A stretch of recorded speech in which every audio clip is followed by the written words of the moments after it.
Guys, this is Sven. Just up here at Devil's Dyke. It's quite a magnificent view. In fact, I was just taking some photos with my camera. I don't know if this camera will pick it up great, so I can superimpose a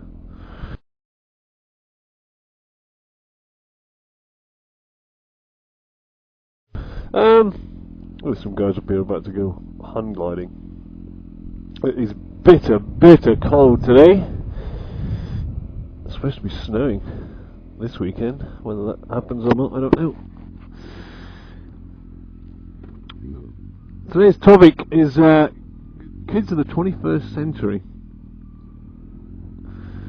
And my kids, we had a power cut for the first time ever that the kids have witnessed. This was a while ago actually. Setting up the home automation system reminded me of it. It was I was downstairs and the kids were upstairs brushing their teeth, and we had this power cut, and it was at night, so it was pitch black.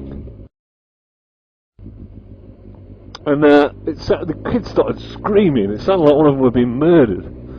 So I went charging upstairs, bearing in mind, I can't see my hand in front of my face. I go charging upstairs, and I managed to scramble along to the kids, and I said, okay guys, everyone hold hands, and we'll go downstairs and we'll see what's going on.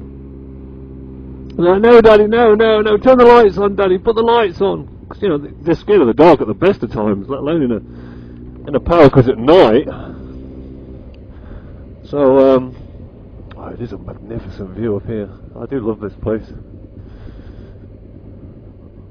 On the one hand there behind me you can see as far as the eye can see land, and then on this side you can see as far as the eye can see with the sea. See with the sea? Where am I? Yeah, so the kids. And they were besides themselves, floods of tears. Daddy, put the lights on. Please, Daddy, please put the lights on. It broke my heart. They don't understand. I'm saying I can't put the lights on. They're not working.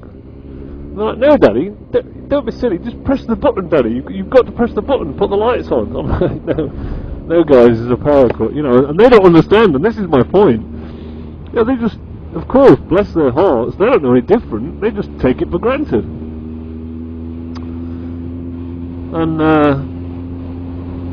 that was a real hard one to explain to them and to sort out and to sort of get them in some semblance of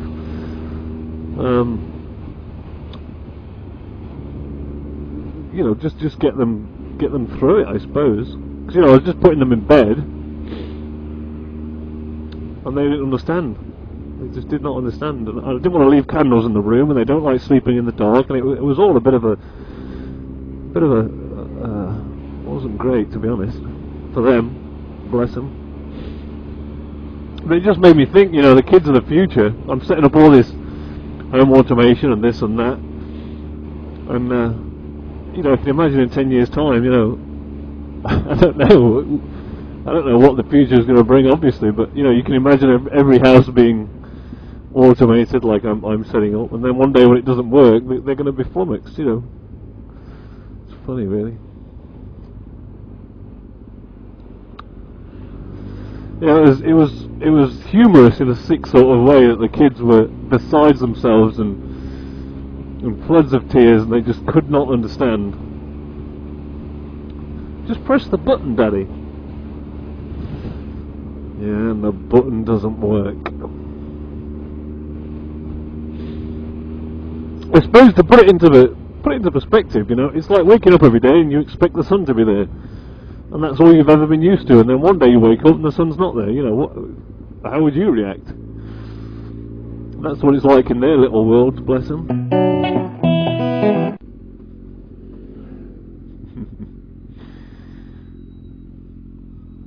This is the Ghostbikes.